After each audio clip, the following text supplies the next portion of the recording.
I want to just introduce you to great colleagues and co-moderators. They're leading the youth IGFs in Poland and Indonesia. Rafał is from Poland. You're going to meet him next year in person. And Bekredita from Indonesia. Nena is our colleague and person. She doesn't need introduction. And I think we all agree on that. It's like a celebrity in IG space. But I'll in any case leave Nena to say a few words when she starts the presentation. So with this, over to Rafał and Bekredita to formally start this flash session. Maybe just remind on the concept for this year. And huge thank you once again to Nena from the Secretariat. Okay, so are we ready to start? Okay, great. So welcome everybody. It's a pleasure to be a moderator at this meeting, and I'm not alone because I have here a colleague from Indonesia. Please say something, a few words about you. Hi everyone. Thank you, Rafał, for the introduction. My name is Benita. I'm the coordinator of organizing committee on Indonesia Youth IGF from Indonesia. It is nice meeting any of you, especially you, Nena. Thank you.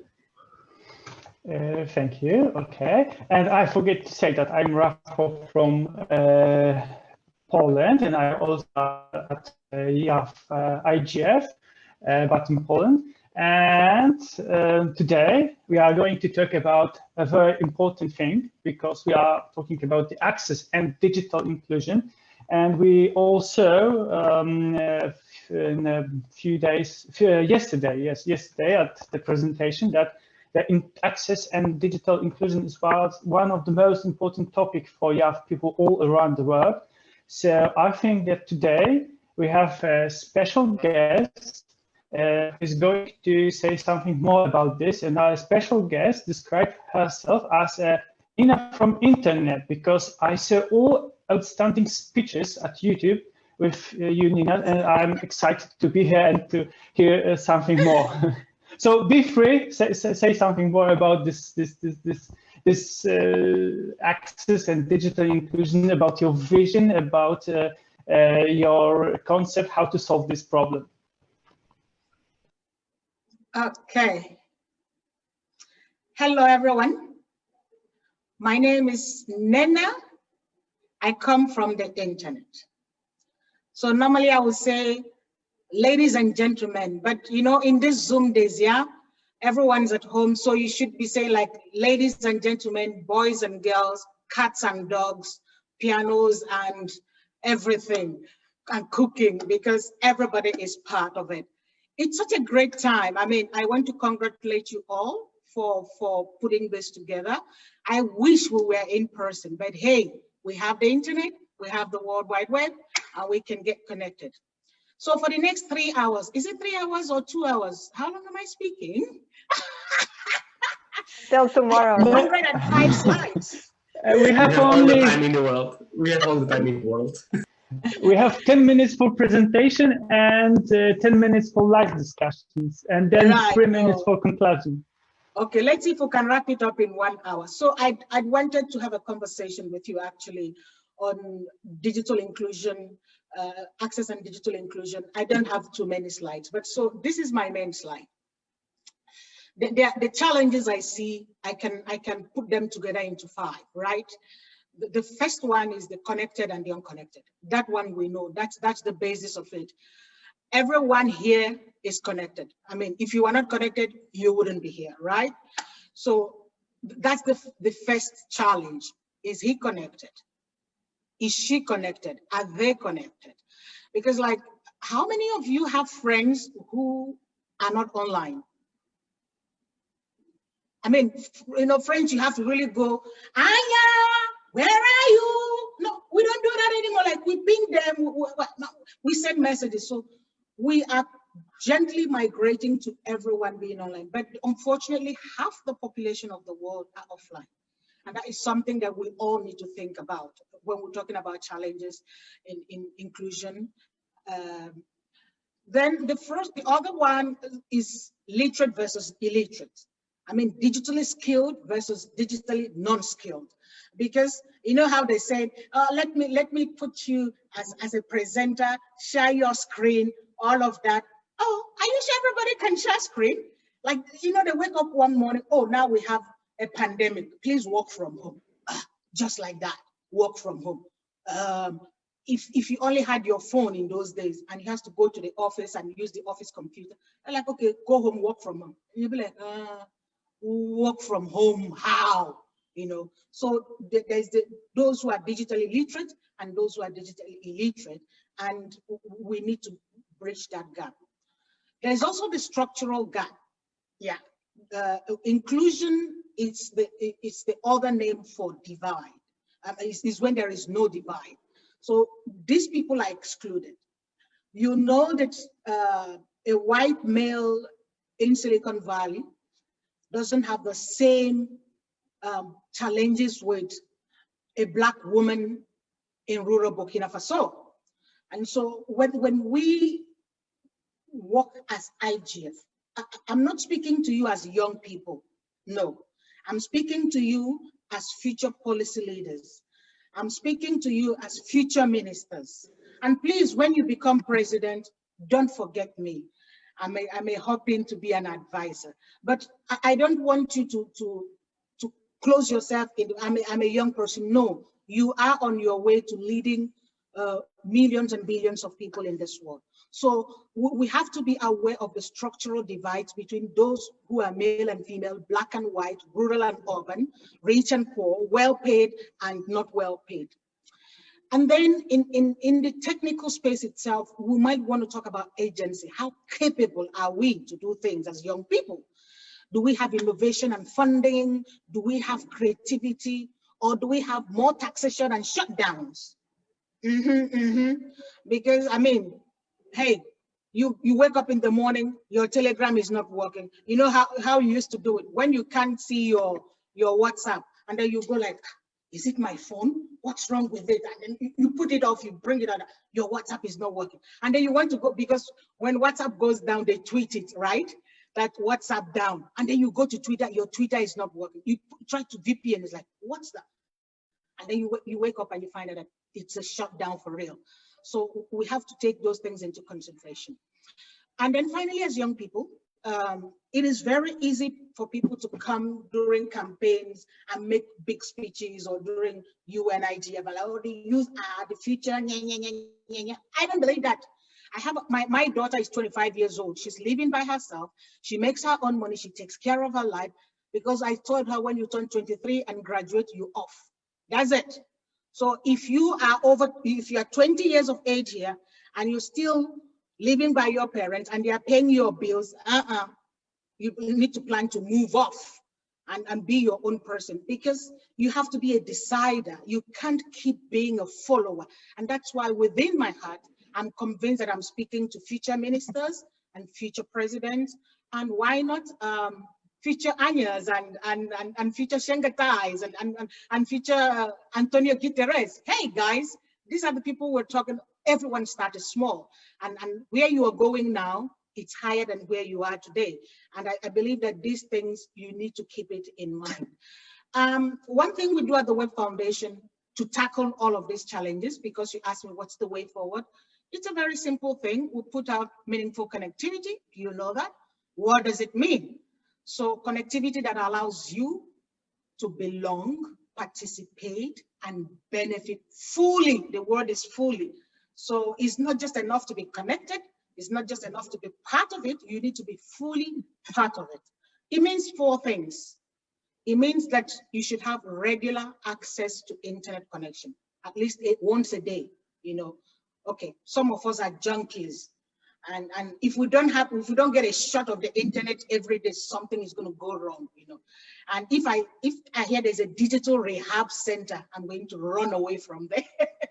But yeah, meaningful connectivity means that you need at least a daily connection to the internet. Meaningful connectivity also means that you have an appropriate device. That is really very important. Feature phones are no longer viable for young people, right? Or for anyone at all. Because like they say, okay, can you take a selfie? You know, there are phones that still can't take pictures. Yeah, there are phones that can't take, yeah, download an app. No, not all phones can download an app. Okay, so we need at least a smartphone that is appropriate for us to be fully part of it, so that we are not left behind. Meaningful connectivity also means that you have enough data. You need data, man. You are in the middle of a meeting and then you just get blank and they tell you you no longer have data, and you just sit down and cry. So, I mean, meaningful connectivity means enough data. And at the Web Foundation and the Alliance for Affordable Internet, we believe that unlimited broadband is better for you, either at school, at home, at work, or at the library, public center. I mean, you need enough data to be able to be yourself these days. What does it mean, meaningful connectivity? It means a fast connection. You know, I don't know how old you guys are. When we started this thing late 1990s and early 20,000, you used to have this thing called dialogue. Beep, beep, beep, beep, beep, beep, beep, beep, and then you go. Yeah, but these days I have fiber to the home. It's fast and you get connected. So this is what meaningful connectivity from the Web Foundation, from the Alliance for Affordable Internet means for us. And that's also the challenge I want to give you. We want to be inclusive, we want to be creative, we want to be innovative. We need people to feel well. I mean, robust empowerment, it is critical to life in today's world. I've left the World Health Organization logo there because everybody now knows that were it not for the internet, we will be in bigger problems now, right? Now we're living in a pandemic, and we know that digital inclusion is one way we saved our lives. So the internet is no longer just a luxury for high-placed people. It is also a tool that can decide whether you are going to die or you are going to live. So it's not a luxury, it's a lifeline. I want to stop here and hear from you. Thank you very much. Thank you very much. It was once again a great speech, I think. I'm looking on our chat, but I don't see any questions from participants. So maybe I will start first, because I saw one video on the internet when you were speaking about open data, that access and digital inclusion, it's not only the problem to have an access to internet, but it's also the problem to get the data, for example, from local government. So could you say something more about this?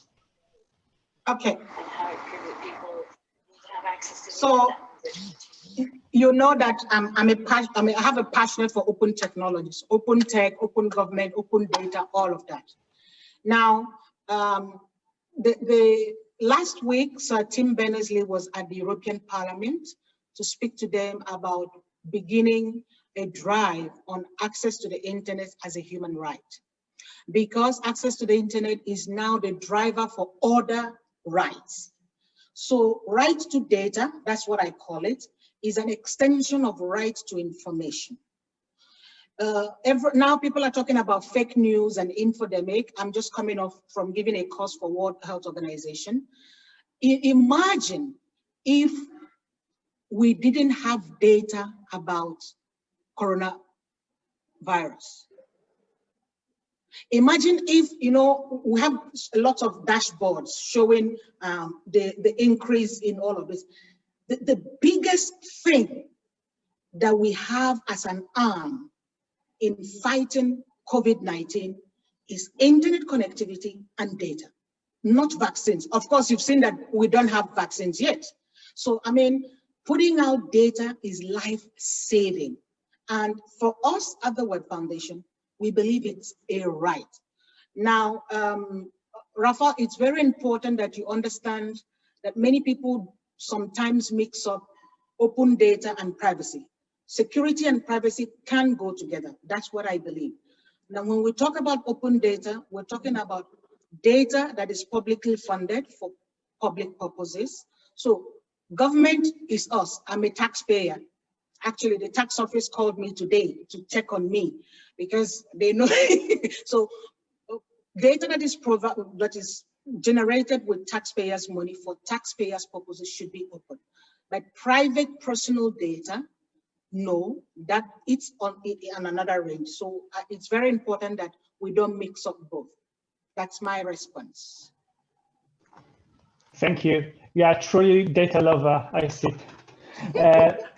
Do we have some more questions? Rafael, can I ask a question to Nena? Of course, please.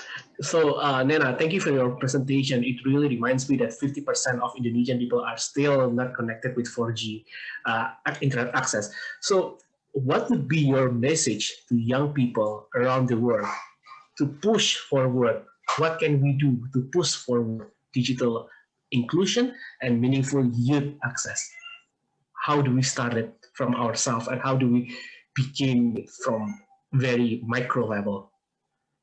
Okay, so once again, I'm not speaking to young people. I'm speaking to future presidents and future ministers, future administrators. Now, tell your friends, tell your parents, tell your community, if you are not connected, it's like you don't exist. Okay? If people are not connected, it's like they do not exist. You cannot participate in IGF. I mean, that's basic if you're not connected. You can hardly travel these days because you have to buy a ticket, you have to check in online, you have to track things. I mean, if you don't get connected, you are like zero on the economic schedule. And when we talk about leave no one behind, it's really important. I asked you at the beginning, how many of your friends are offline, like of you? Then whenever anybody wants to shut down the internet, you're like, no, it can't happen. Whenever anybody wants to do anything that would not benefit the digital world, you are like, no, it can't happen, because these people, you are going to lock them out of banking, you are going to lock them out of medical services, we are going to lock them out. Sorry, do you have girlfriends and boyfriends? How do you chat these days? Come on, guys. So there's a whole lot of things we need to do. It's life, it's gaming, it's everything that life is all about. And one thing I must tell you, last thing, let me pronounce your name, Bredipta. Every single person listening to me need to keep off crime, because the worst thing that can happen to a young person is to be locked up in prison and they're going to take your phone from your hand. Oh, goodness me. Keep out of prison, whatever it takes, because you're going to go to prison today, you're going to come out in 10 years and you're like, what happened? Imagine those who went to prison 10 years ago. That was before Instagram, before Snapchat, before Twitter. And they're going to come out and people are like, hey, what's your Twitter hashtag? You're like, excuse me. So, hey, I mean, it's life, it's living, it's present, and it's future. We all need to get connected. Yeah. Thank you. Thank you, Nena. So basically to spread the message that internet is a lifeline and push forward for that. Thank you, Nena.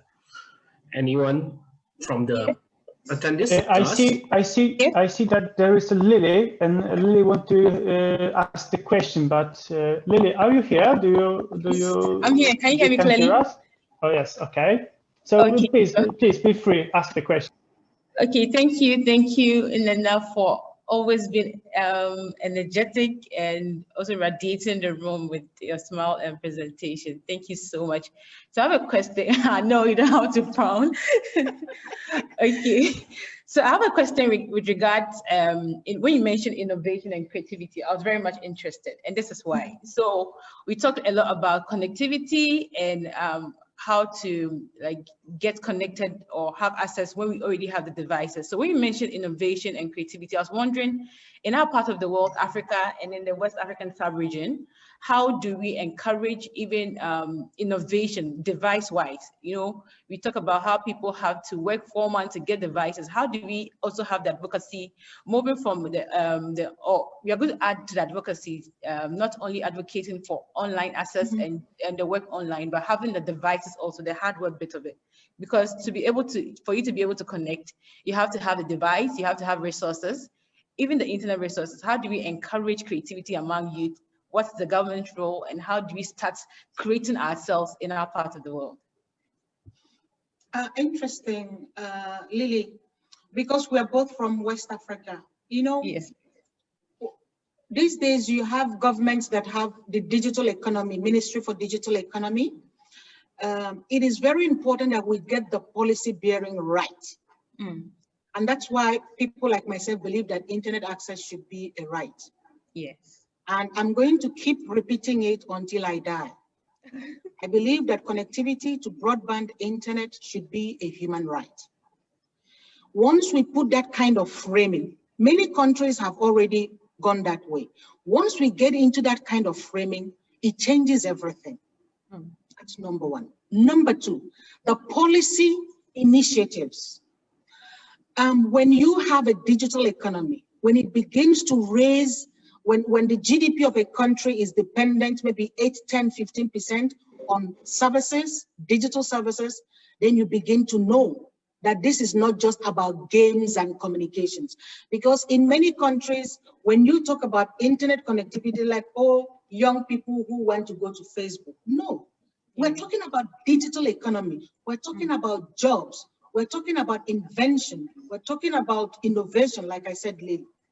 So when we have the right policy bearing, then we begin to put it, we remove ICT from youth and women affairs, and we put it where we have Ministry of Finance and Economy. You see what I mean? Then it becomes very important. Countries who prioritize digital economy are the same countries who strive for education, digital education, to begin early. I had a quarrel with an African government recently because they said people who are below 16 cannot have their own cell phones. I'm like, what are you talking about? Somebody should be able to make $1 million at 16 years of age. So we should not be afraid. I think that I know in Africa, there's an internet of fear, if I should put it like that. You speak to somebody, all they tell you is that, oh, it's fake news, oh, there's pornography, oh, there's the dark web, oh, they are going to your children, you don't know what they are doing there, your personal data is going to be stolen. Yes, all of that exists. But when we build roads, we can say there will be an accident, they will take all your land, cars will be driving too fast. Is that a reason not to build a road? No. So there are always two sides to it. So for people in countries who do not have the right development perspective to the digital economy, I will say that there are dangers, there are benefits, but the benefits far outweigh the dangers. I know that many economies that we call least development have a lot of priorities, and so connectivity might not be their priority number one. And I believe sincerely that a connected economy is better than a non-connected economy. That an economy that allows for civic expression is better than one that is under dictatorship. Because if we don't have the civic space, the connection that is needed, we cannot innovate. If we don't begin it from schools at early times, they cannot innovate. So I strongly believe that we should get our priorities right. Let nobody fool you to tell you that, oh, young people are the future. You are lying. Young people are the present. Thank you. Thank you, Ma. Thank you, Nena and Lily, for the question. I think we have one more question left from Noha. We're sorry, I think we're running out of time, so I think Noha will read the question afterward. Please, Noha. Thanks, Bree. Actually, my comment was very much related to what Nene said, that digital inclusion is far beyond getting connected to the internet. So I already have my answer. Thank you.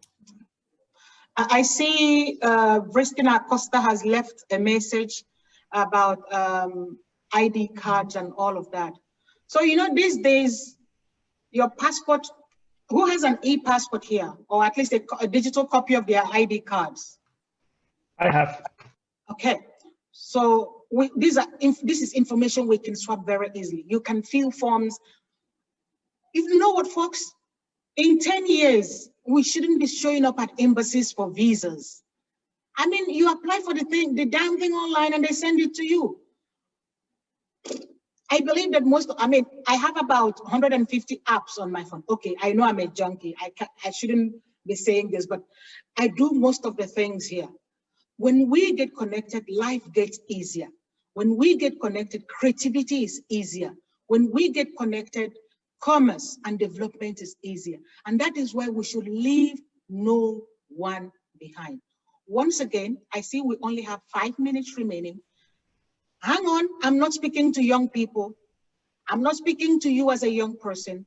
I am passing on vision that you need, because I strongly believe that if you're attending IGF, you're on your way to being ministers, directors, deciders, movers and shakers, not tomorrow, but today. Voila. Thank you. We have one question from Amelia.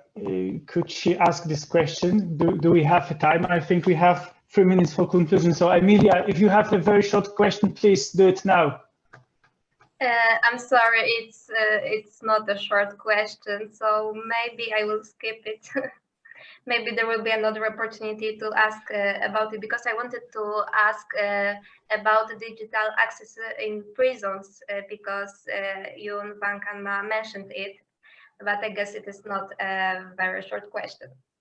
Emilia, let's link up on Twitter. My first name is my Twitter ID. If you have one, please drop it here. If anyone is attending this or watching it, please ping me. Tell me you were at the IGF flash talk. I'm going to follow you back. All right. But let's talk more on it. You know, I actually believe that someone in prison should have internet access. But in countries where food is rare, in fact, the prison, there are 10 of you in a prison room that is made for 2 people. I mean, in a country where the government offices don't have internet access, do you think it's prison that will give internet? Guys, don't go to prison, I beg you. It's going to be a long story if you get there. Just keep safe, obey the laws, because what is happening is that people think young people are always disobeying the laws, young people are always drinking something or smoking. It's not true.